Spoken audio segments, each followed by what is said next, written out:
நாளென் செய்யும் வினைதானென் செய்யும் என்னை நாடி வந்து கோளென் செய்யும் கொடுங்கோற்றென் செய்யும் குமரேசர் இரு தாளும் சிலம்பும் சதங்கையும் தண்டையும் சண்முகம் தோளும் கடம்பும் எனக்கு முன்னே வந்து தோன்றினே. உலகமெங்கும் வாழ்ந்து கொண்டிருக்கும் ஸ்ரீ குபேரன் டிவி நேயர்களுக்கு சைதை ராஜாவின் அன்பான வணக்கங்கள்.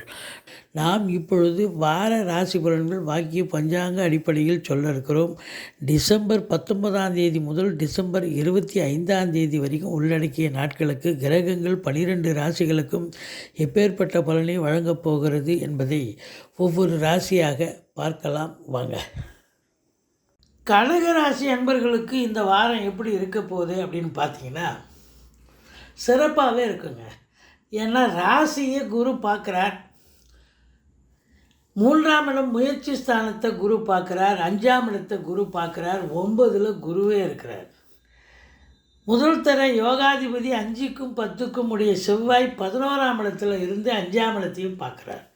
அப்போது இந்த கடகராசிக்கு இந்த வாரம் ரொம்ப அமோகமான ஒரு வாரம் அப்படின்னு சொல்லலாம். கௌரவம், புகழ், அந்தஸ்து, செல்வாக்கு கண்டிப்பாக உண்டுங்க. தன்னம்பிக்கை அதிகரிக்கும். சமூகத்தில் பேரு புகழ் நிச்சயமாக உயரக்கூடிய ஒரு நிலை. 2ஆம் இடத்து அதிபதி என்று சொல்லக்கூடிய சூரியன் உங்களுக்கு 4ஆம் இடத்து 6ஆம் இடத்துல போய் அமர்ந்திருக்கிறார். 4 குடிகளும் சேர்ந்து அங்கே தான் உட்காந்துருக்கார். சுக்கிரன் 6ஆம் இடத்துல. அப்போது பணவரவு இருந்த போதிலும் ஒரு சிலருக்கு கடன் சுமை இருந்து அந்த பெரிய கடனை பைசல் பண்ணக்கூடிய ஒரு நிலை வரும். அது சிறப்பு தானே. மற்றபடி உங்களுக்கு பொருளாதார மேன்மை இருக்குது, பண வரவு இருக்குது, குடும்பத்தில் நிம்மதி, சந்தோஷம், குதூகலம் இருக்குது. எந்த ஒரு பயமும் இல்லை. கம்யூனிகேஷன் பாவம் வேலை பார்க்கக்கூடிய அன்பர்கள் சிறப்பாக வேலை பார்ப்பாங்க. கடகராசி அன்பர்கள் இந்த வாரம் எடுக்கின்ற முயற்சிகள் எல்லாம் வெற்றி சூடும். சகோதர சகோதரிகள் உங்களுக்கு ஆதரவாக இருப்பார்கள்.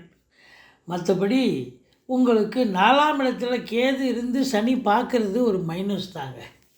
இது என்ன அப்படின்னா மாத்திருஸ்தானத்தில் அடிபடுது.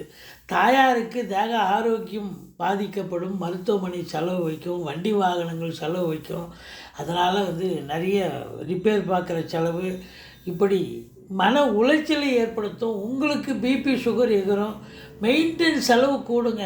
வீட்டுக்கு வழக்கமாக செய்கிற செலவு காட்டிலும் இந்த வாரம் பார்த்திங்கன்னா கூடுதலாக இருக்கும். அதனால் எது ரொம்ப முக்கியமோ அதை மாத்திரம் செலவு செய்யுங்க, மெயின்டைன் பண்ணுங்கள். மற்றபடி அவசியம் இல்லாததை கொஞ்சம் தள்ளி போட்டுங்க.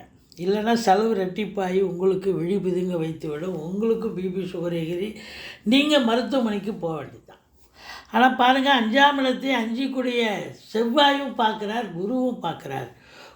குலதெய்வத்துடைய பரிபூர்ண கடாட்சம் உங்களுக்கு கண்டிப்பாக கிடைக்கும். பிள்ளைகளால் பெருமிதம் கொள்ளக்கூடிய உன்னதமான ஒரு வாரம். சமூகத்தில் அவங்களால, சமூகத்திலையும் சரி நட்பு வட்டாரத்திலையும் சரி பிள்ளைகளால் உங்களுக்கு செல்வாக்கு பெருகும். மற்றபடி பூர்வீகத்துக்கு நீங்கள் அடிக்கடி சென்று வருவீர்கள். பூர்வீகத்தில் வீடு கட்டுறது, வீடு ஆல்ட்ரேஷன் பண்ணுறது, அப்படி ஏதாவது ஒரு வேலையை எடுத்துக்கிட்டு போகக்கூடிய ஒரு சூழல் ஒரு சிலருக்கு அமையும் அப்படின்னு சொல்லலாம். மற்றபடி 6ஆம் இடத்துல சூரியன் இருக்கார், புதன் சுக்கிரன் இருக்கார். அப்போது மொத்தத்தில் பார்க்கும்பொழுது கடன் சுமை இருக்கும். அரசியல்வாதிகள் கொஞ்சம் எச்சரிக்கையாக இருக்கணும். அதே நேரத்தில் தந்தைக்கு தேக ஆரோக்கியம் பாதிக்கப்படலாம். மைத்துனர் வழியால் கூட உங்களுக்கு செலவினங்கள் ஏற்படக்கூடிய ஒரு காலகட்டம், இல்லை மைத்துனரே உங்களுக்கு எதிரியாக மாறுவார் அப்படின்னு சொல்லலாம். மற்றபடி 7ஆம் இடத்துல சனி இருக்கிறது என்ன மைனஸ் அப்படின்னு பார்த்தீங்கன்னா, சப்தமஸ்தானத்தில் எல்லாருமே உங்களை ஒரு தினுசாக பார்ப்பாங்க. இந்த கடகராசி அன்பர்களை அவங்க தயாராக இருப்பாங்க சண்டை போடுறதுக்கும் கோச்சிக்கிறதுக்கும். நீங்கள் கொஞ்சம் சுதாரித்து நடந்துக்கிட்டீங்கன்னு சொன்னால் அங்கே வர வேண்டிய பிரச்சனை வராமல் பாதுகாக்கப்படும். அதனால் நீங்கள் இந்த வாரம் கொஞ்சம் எச்சரிக்கையாக இருங்க. மற்றபடி வேலை பார்க்குற இடம், நட்பு வட்டாரம், சொந்த பந்தம் எல்லா இடங்களிலும் கொஞ்சம் சுதாரிப்பாக நடந்துக்கிட்டீங்கன்னு சொன்னால் எந்த பிரச்சனையும் தலைக்கு மேலே வராது. ஆனால் 9ஆம் இடத்துல குரு இருக்கிறார். யோக பாக்கியங்கள் நிறைந்த ஒரு காலகட்டம் இந்த கடகராசி அன்பர்களுக்கு. அதுலேயும் குறிப்பாக வெளிநாடு போகணும்னு நினச்சிட்டு இருப்பாங்க பாருங்கள், அவங்களுக்கெல்லாம் ஒரு பொற்காலம் அப்படின்னே சொல்லலாம். கண்டிப்பாக ஏதோ ஒரு தெய்வத்தினுடைய அனுகிரகத்தால் நீங்கள் கண்டிப்பாக வெளிநாடு கிளம்புவீங்க. போய் நல்ல ஒன்று உயர்கல்விக்காக போகிறீங்க, இல்லைன்னா அங்கே தொழிலுக்காக செல்ல போகிறீங்க, இல்லைன்னா அங்கே போய் வேலை பார்க்குறதுக்கு உங்கள் கம்பெனிலேயே அனுப்புவாங்க. இப்படி நல்லது நடக்கக்கூடிய ஒரு சூழல், தந்தையால் அனுகூலங்கள் கிடைக்கக்கூடிய ஒரு அமைப்பு இருக்குது. 5ஆம் இடத்தை குரு பார்க்குறார், 9ஆம் இடத்துல குரு இருக்கிறார். இந்த உயர்கல்வி படிக்கக்கூடிய அமைப்பில் இருக்கிறாங்களே பார்த்தீங்களா, வெளிநாட்டில் படிக்கக்கூடிய உங்களுடைய பிள்ளைகள் ரொம்ப நல்லா படிப்பாங்க. 10ல் ராகு இருக்கிறார். அப்போ இருக்கிற இடத்த விரிவாக்கம் பண்ணுவார். சொந்த தொழில் பண்ணுறவங்களுக்கு கடனை உடனே வாங்கி தொழிலை நல்லா இம்ப்ரூவ் பண்ணுவீங்க. தொழில் நல்லா விருத்தியாக இன்புட் இருந்தால் அவுட்புட்டு கிடைக்க போகுது. அதுக்கு தகுந்த வருமானம் கண்டிப்பாக நீங்கள் கிடைக்கும். அதே நேரத்தில் அரசு ஊழியர்களும் சரி, தனியார் துறையில் பணியாற்றக்கூடிய அன்பர்களுக்கும் சரி, சிறப்பான ஒரு காலகட்டம். எல்லா சலுகைகளும் கிடைக்கும். உங்களுக்கு பார்த்திங்கன்னா நல்ல பேர் புகழும் கிடைக்கக்கூடிய ஒரு காலகட்டம். தனியார் துறையில் இருக்கிறவங்களுக்கும் சரி, அரசு துறையில் இருக்கிறவங்களுக்கும் சரி, வேலை வாய்ப்புக்காக முயற்சி பண்ணுறவங்களுக்கு வேலை வாய்ப்பு கிடைக்கும். ஆனால் வேலை உங்களுக்கு பிடிக்காமல் போகும். அதுதான் ஒரு மைனஸ்.